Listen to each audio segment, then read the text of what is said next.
Ads లేకుండా latest episodes చూడండి. ఏమైందే? ఉన్న పలంగా ఈ ఇంట్లోంచి వెళ్ళిపోదాం అంటున్నావు, అసలు ఏటైనది?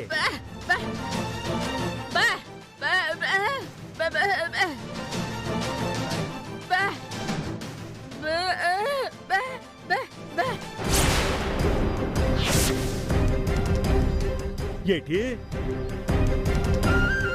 సిట్టమ్మకి తనే జమీందారు గారింటి పెట్టినని తెలిసిపోనదా?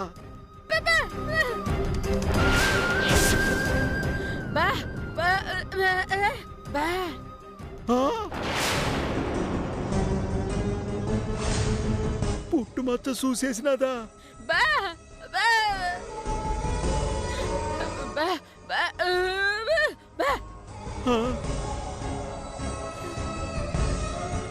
ఉంగరం ఉంగరం వెలిగిందా?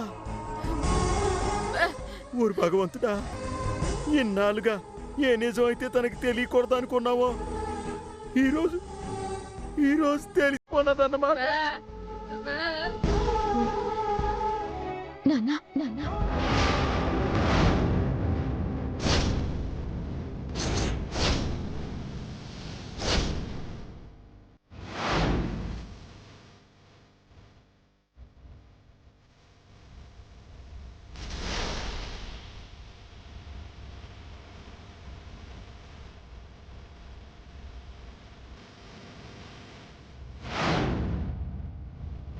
కన్న ప్రేమ కంటే పెంచిన ప్రేమ చాలా గొప్పదంటారు కదా నాన్న.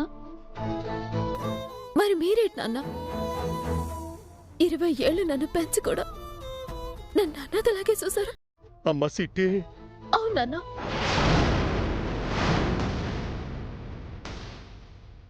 మీరు నన్ను అన్నదలా చూస్తుండకపోతే ఈ పాటికి నాకు నిజం చెప్పండేవాళ్ళం. కానీ ఎన్నాళ్ళుగా నేనెవరు బిడ్డను, నా కన్న తల్లిదండ్రులు ఎవరో తెలిసి కూడా ఆ నిజాన్ని మీ గుండెల్లోనే ఎందుకు దాచుకున్నారు నాన్న?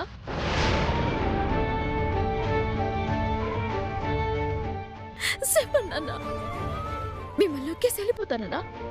లేదంటే నా కన్న వాళ్ళని చేరుకొని సుఖపడిపోతానా? అమ్మ సిట్టి, నువ్వేనమ్మా ఇలా మాట్లాడేది? అవునా? మీకు బిడ్డ లేకపోతే నన్ను తెచ్చుకొని పెంచుకున్నారేమో అనుకోవచ్చు.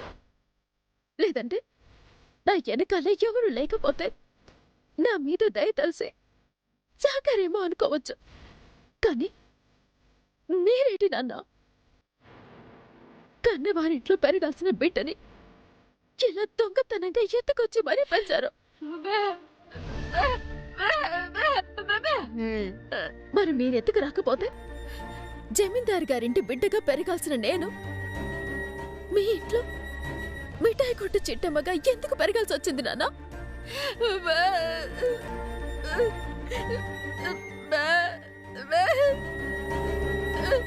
మాట్లాడేది నాన్న, ఎందుకు నన్ను దొంగతనం చేశారు? ఎందుకు నాకు అన్నవారికి నన్ను దూరం చేశారు? చెప్పండి నాన్న, ఇప్పటికైనా నోరిప్పండి నాన్న. చెప్తానమ్మా,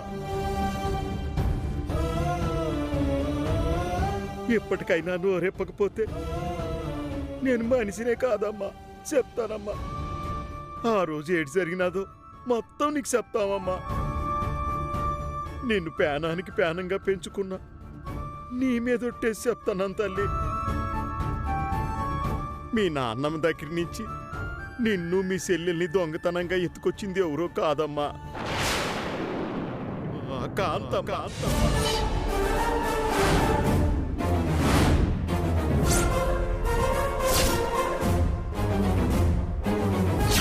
అక్క, నువ్వు చెప్పినట్టే 2 ఆడపిల్లల్ని అట్టుకొచ్చేసానే.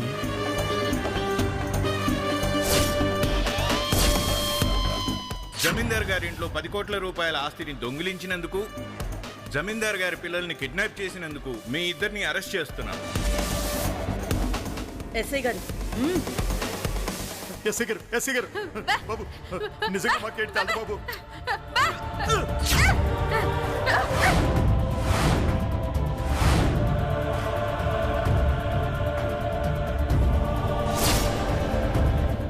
అవునమ్మా, నిన్ను అట్టుకొచ్చిందా కాంతమ్మే. ఆ కాంతమ్మ నిలది నిజానిజాలేంటో మొత్తం నీకే తెలుస్తాయి.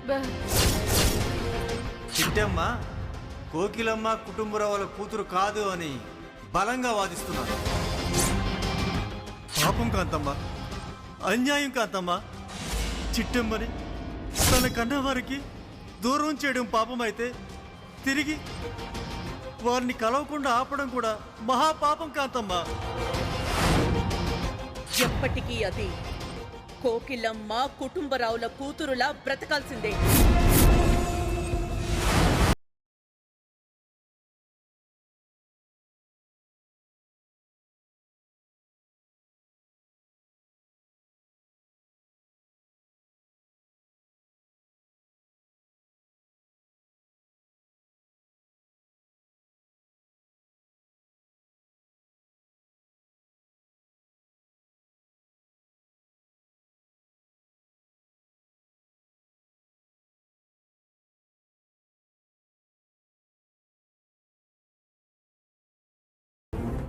ఆస్తులన్నీ పోగొట్టుకొని నువ్వు ఓ ముష్టిదాల్లాగా మా నాన్న పంచన చేరితే ఆయన మీ మీద దయ తలిసి మీకొక ఆశ్రయం ఇస్తే స్వార్థంతో కుట్రతో ఆయన్ని ఎండి పొట్టు పొడిసి నమ్మక ద్రోహం చేసావా?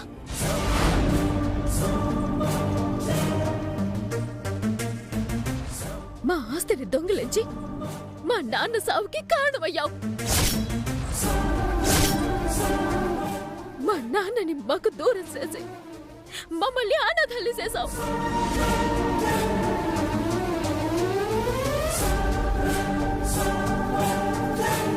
అంతటితో ఆగకుండా నన్ను నా చెల్లిని దొంగిలించి కన్న వాళ్ళకి దూరం చేశావు. నన్ను నా చెల్లిని అందరూ ఉన్న అనాథల్ని చేశావు. నీలాంటి దుర్మార్గురాల్ని, రాక్షసుని ఏం చేసినా పాపం లేదు, ఏం చేసినా పాపం లేదు.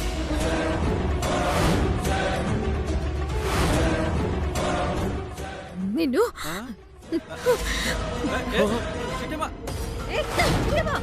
చిట్టమ్మ వదలమ్మా. అమ్మ సిట్టే.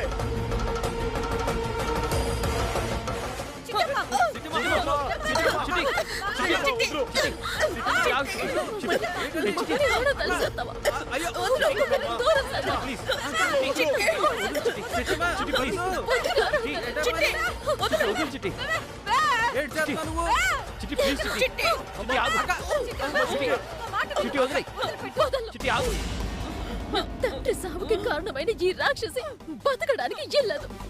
నా చేతులతో నేను చంపుతాను.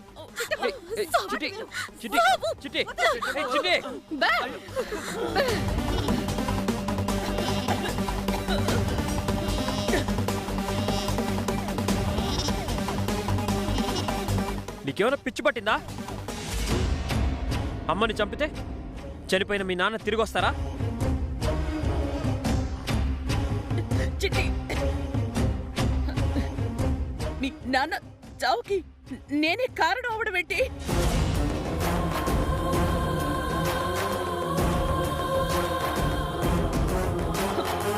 నేను మీ నాన్నకి నేను ద్రోహం చేయడం ఏంటి?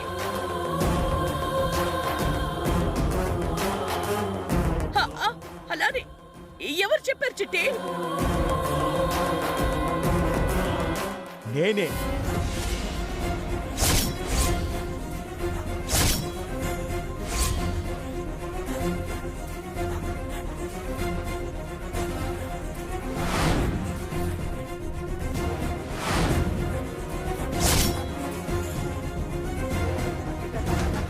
నేనే చెప్పినాను కాంతమ్మా.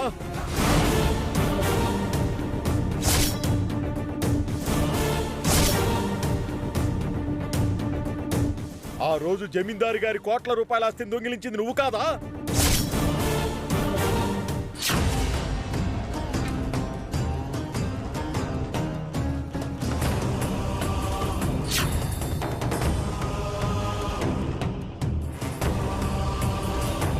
ఆయన సావు కారణం నువ్వు కాదా? తరతరాల నుంచి వచ్చిన ఆస్తిని అమ్మి డబ్బు కూడా పెట్టుకుంటే దాన్ని దొంగల పాలు చేసేవా? నా బిడ్డలకి చిల్లి గవ్వ కూడా లేకుండా చేసేవా? నేనేం పాపం చేశాను? నేనేం పాపం చేశాను?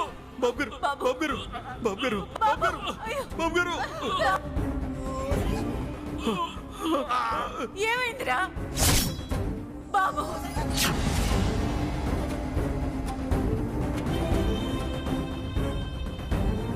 ఆయన ఇద్దరు బిడ్డల్ని స్వార్థంతో ఎత్తుకుపోయింది నువ్వు కాదా? చెప్పు కాంతమ్మా, చెప్పు. నేను దొంగిలించడం ఏంటన్నయ్యా? దానికి నాకు ఎలాంటి సంబంధం లేదన్నయ్యా.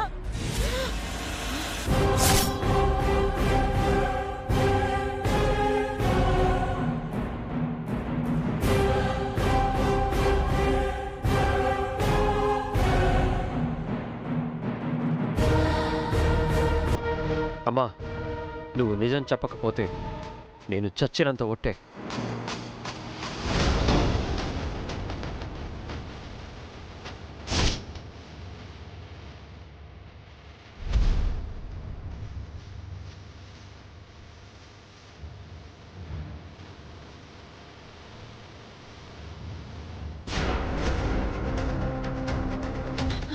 వదిలే బావా, నువ్వు తప్పుకో. కాంతమత్త, నువ్వు నా కుటుంబానికి చేసిన ద్రోహానికి ఇక్కడికిక్కడే నిన్ను కాల్చి బూడిద చేయాలనుంది. కానీ నువ్వు నా అత్తవి అనే ఒకే ఒక్క కారణంతో సంపలేక ఆగిపోతున్నాను.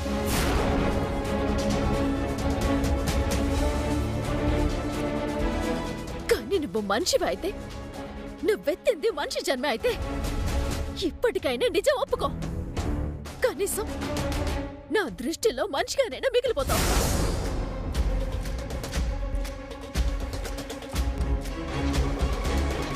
నిజం చెప్పమ్మా, ఇప్పటికైనా నిజం చెప్పు. అది అది చెప్తాను. కుటుంబరావు అన్నయ్య చెప్పిందంతా నిజమే.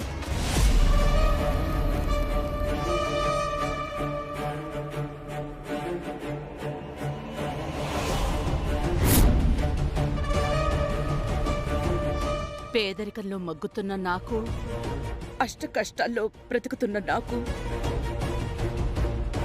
డబ్బులో బ్రతకాలని, విలాసాల్లో తిరగాలని అనిపించింది.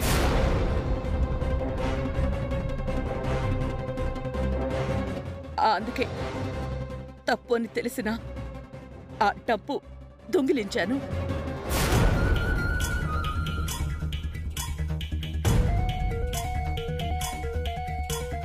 ఆ రహస్యం తెలుసుకుని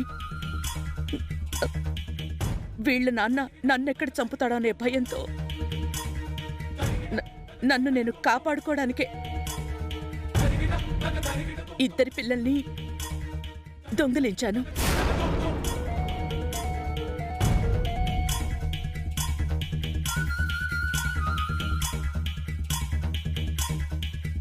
అయినా నువ్వు జమీందారు వారసురాలివని తెలిసి నిన్నే నా కోడలుగా తెచ్చుకున్నాను అంటే ఎంతో కొంత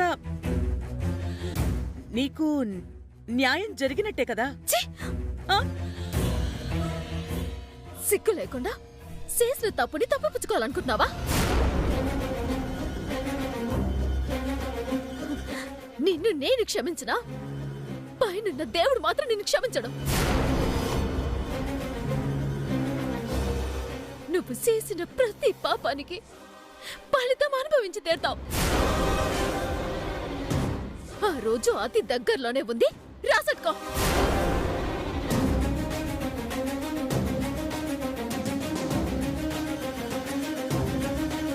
విధిరాత ఎవ్వర్ని వదిలిపెట్టదు చిట్టమ్మ. సమయం వచ్చినప్పుడు ఆ సరదా తీర్చేస్తుంది. చిట్టమ్మ, అవతల ఫంక్షన్ జరుగుతుంది, వెళదాం పదండి.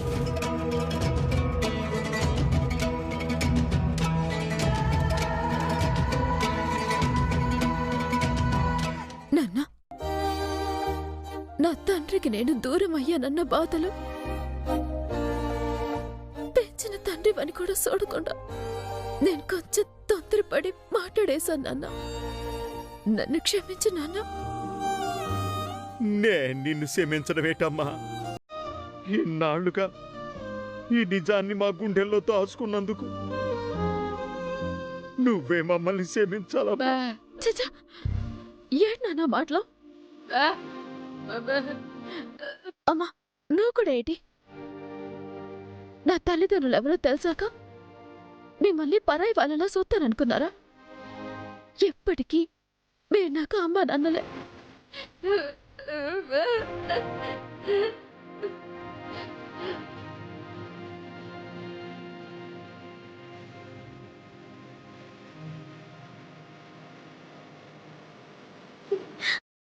చిట్టమ్మా, వెళ్దాం పద. పదక్క. అమ్మా, నాన్నరా.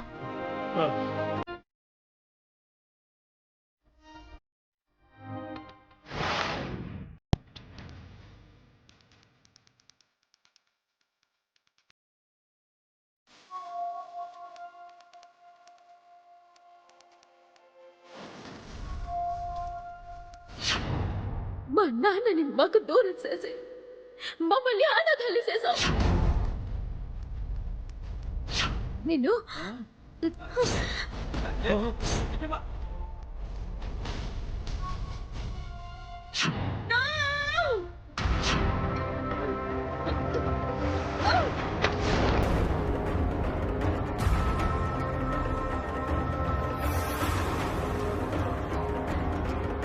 రే కాశీ, అమ్మా, శుభకార్యం జరిగిన ఈ ఇంట్లో అశుభకార్యం జరగాలి. అలా జరగాలి అంటే ఒక నిండు ప్రాణం నువ్వు తీయాలిరా. చెప్పండమ్మా, ఎవరినేసేయాలి, ఎక్కడేసేయాలి?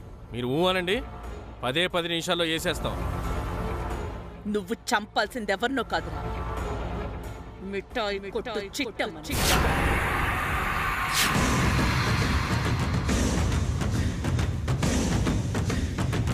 ఏంటమ్మా మీరు అనేది? మీ కోడలు మేం చంపాలా? అవునరా, అది కాంతమ్మ కోడలిగా బ్రతకాలి అనుకుంటే దాన్ని చంపాలన్న ఆలోచన నాకు వచ్చేదే కాదురా. కానీ అది జమీందారింటి వారసురాలన్న నిజం తెలుసుకుందిరా. ఆ నిజం తెలిసాక అది ప్రాణాలతో ఉండకూడదురా. ఉంటే నేను ప్రాణాలతో మిగలనురా. అర్థమైందమ్మా, ఉన్న పలంగా మీ కోడల్ని చంపేయాలి, అంతేగా? నో, మీరు చంపాల్సింది ఈ కాంతమ్మ కోడల్ని కాదు, మరి శంకరనారాయణ పెద్ద కూతుర్ని. ఆవిడెవరమ్మా? రే యదవా, శంకరనారాయణ పెద్ద కూతురన్నా కాంతమ్మ కోడలన్నా ఒకటే. అర్థమైందమ్మా, కాకపోతే ఒక 5 లక్షలు ఖర్చు అయింది. 10 లక్షలు తీసుకో, అది మాత్రం ప్రాణాలతో ఉండకూడదు. ఈ మాట మీదే ఉండండమ్మా, దాని రక్తంతో మీ పాదాలు తడిపేస్తాం. ఏ నిజమైతే దానికి తెలియకూడదని ఇన్నాళ్లుగా జాగ్రత్త పడ్డాను. ఆ నిజం చిట్టమ్మకి తెలిసిపోయింది. ఇక అది ప్రాణాలతో ఉండకూడదు. పరలోకానికి ప్రయాణం కావాల్సిందే. రే అవతారం, డబ్బు తెచ్చి వీడి మొహాన కొట్రా. అలాగే అక్క.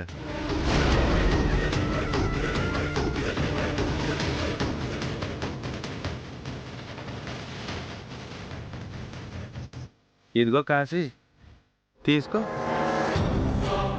రే కాశీ, అమ్మా, మర్డర్ మాత్రమే మన ఇంట్లో జరగాలి. నేరం మాత్రం నాకు తగలకూడదు. అర్థమైందా? అర్థమైందమ్మా, మీ చేతికి మట్టి అంటకుండా దాన్ని మట్టిలో పాతేస్తాం. పదండ్రా. ఒక్క నిమిషం. అక్కడున్నది మిఠాయి కొట్టు చిట్టమ్మ. చంపడం అంత తేలికవ్వదు. మిఠాయి కొట్టు చిట్టమ్మ గురించి విన్నానమ్మా. ఇలాంటి వాళ్ళని చాలా మందిని చూసాం. 10 నిమిషాల్లో పని ముగిచ్చేస్తాం. ఈ ఆవేశమే వద్దురా. మిఠాయి కొట్టు చిట్టమ్మ ఒక్కతే ఉండుంటే ఈ పని కొంత సులువయ్యుండేదేమో. కానీ దాని పక్కన ఇంకో రాక్షసుంది. రాక్షస? అవును, దాని పేరే గీత. Nick name Gundamma. మీలాంటి కండలు తిరిగిన గూండాలను కూడా ఒంటి చేత్తో మట్టి కరిపించగలదు. మీరు చెప్పింది మాకు అర్థమైందమ్మా. చిట్టమ్మతో పాటు ఆ గుండమ్మను కూడా లేపేయమంటారు, అంతేగా? పిచ్చెదవల్లారా, వాళ్ళకి మీరెవరో తెలిస్తే మీ నలుగురిని లేపేస్తారు. చిట్టమ్మంటే పోట్లకిత్తలాంటిది, గుండమ్మంటే బరిలో ఉన్న దున్నపోతు లాంటిది. వాళ్ళిద్దరి చేతికి చిక్కారో నెక్స్ట్ మీరు చిక్కేది యముడి చేతికేరా. మరి మమ్మల్ని ఏం చేయమంటావమ్మా? ఇప్పుడు నేను చెప్పేది విను.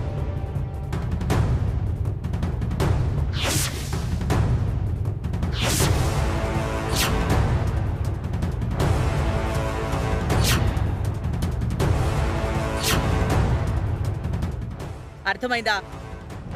వాళ్ళ గొంతులు కోసి ప్రాణాలు తీసే వరకు మీరు వాళ్ళని చంపుతున్న విషయం ఏ ఒక్కరికి కూడా అర్థం అవ్వకూడదు. అర్థమయ్యేలోపు వాళ్ళ ప్రాణాలు గాల్లో కలిసిపోవాలి. అర్థమైందమ్మా. మమ్మల్ని గెటప్ చేంజ్ చేయమంటారు అంతేగా? ఎస్, మీరు వాళ్ళని చంపడానికి వచ్చారన్న విషయం వాళ్ళకి తెలిసేలోపే వాళ్ళ ప్రాణాలు పోవాలి. ఓకే మేడం, మేము చూసుకుంటాం. పదండ్రా.